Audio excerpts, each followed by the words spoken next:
Magandang araw po sa ating lahat. So ayun na nga po, na-chika ko na sa inyo ang aming part 1 ng aming mukbang. So ngayon naman po ay chichika ko sa inyo ang aming mukbang part. Pero bago syempre yan, dahil kami po ay talagang magaganong kumain, ay mahilig po talaga kami sa mga pagkain, mapa street foods man yan or kahit ano pa, go kami dyan.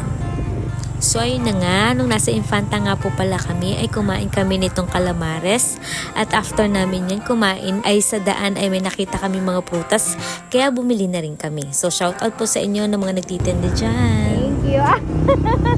Salamat po. Sarap siya.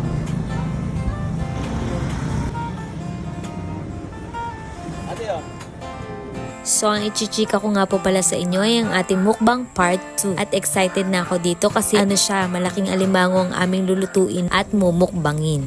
Ay for the go!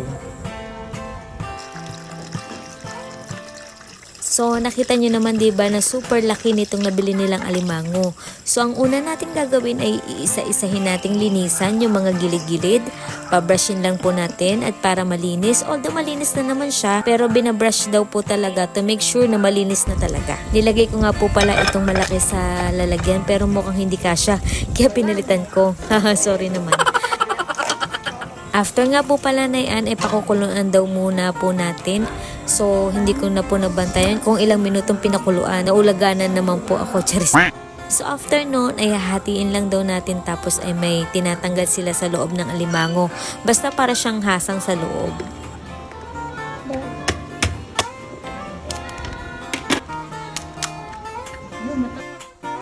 Then, after po niyan ay hinati-hati na rin yung yellow corn at ilalaga para ilagay sa garlic crab and shrimp po natin.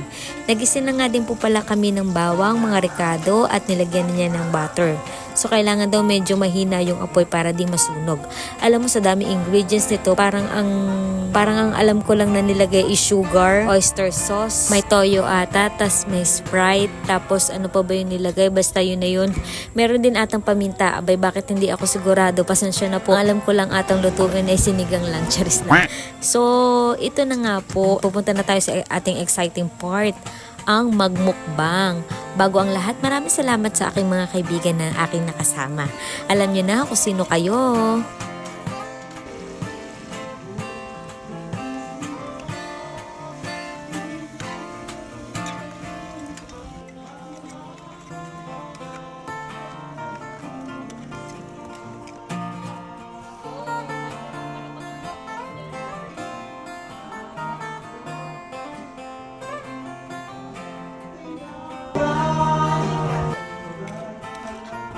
Alam niyo, sa sobrang sarap ng kinakain ko, parang nalimutan ko na yung pangalan ko. Charis lang. Huwag po kayong mag-alala, ako po yung low blood at pinaghandaan ko po talaga itong mukbang namin at 3 araw ako nag-diet. O diba ka? And alam niyo, sa pagstay ko dito ay hindi naman puro po kami kain. Pero ganun na nga rin ang aming ginawa. So may mga part din naman po na kami ay nag-usap-usap sa aming mga buhay-buhay. Ganun. And meron din kami pakulo na kami ay nagkaroon ng question and answer portion para mga Miss Universe lang. Pero syempre maganda rin yung ganun kasi natatakal namin yung mga bagay-bagay na hindi namin basta masabi sa iba. Munti ka na nga kami magkaiyakan, hahadyok lang. Pero seriously, maganda rin na may circle of friends ka na handa kang suportahan and at the same time, handa kang pagsabihin if ever na meron nakikitang mali sa'yo. Sabi nga, open rebukes is better than secret love. Ayan, napapa-English na naman ako. Ano ba yan? So, ayun lang. Pasensya na po ulit kung nagutom kayo. Maraming salamat sa mga sumusuporta. And please paki-follow nyo po ang aking FB account, ang Jen Libaw, ang aking FB page at ang aking YouTube channel, ang Marilag Vlog. And lagi po nating tatandaan, simplihan lang po natin ang ating buhay para mas maging masaya at mas payapa. See you on my next vlog.